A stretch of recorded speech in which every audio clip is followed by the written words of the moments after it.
meron na siyang parameters. Papasok lang natin yung Davao City doon. PRRD, ma'am, may mensahe ko ba? Yes.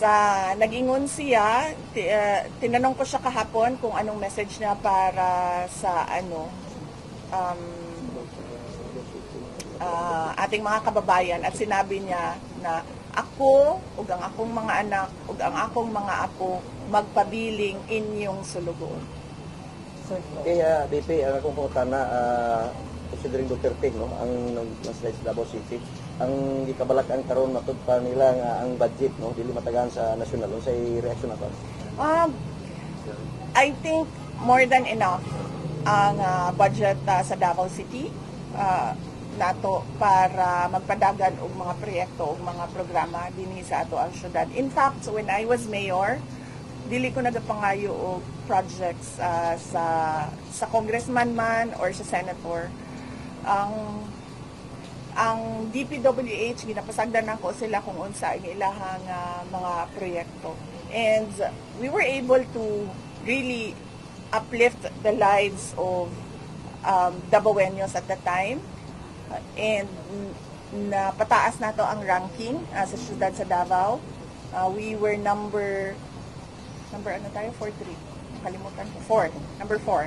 number 4 tayo nationwide in terms of competitiveness. Nabayaran natin lahat ng utang natin. We were number 8 as richest city in the country.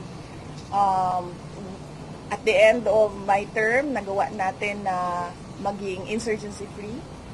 And lahat yon, wala tayong hiningi sa congressman man or sa senators. Meron lang tayong dalawa na ni-request sa national. Ito yung CSWDO office na nakikita ninyo sa Magallanes, at yung National Museum, dahil National Museum siya, hindi siya para sa Davao City lang.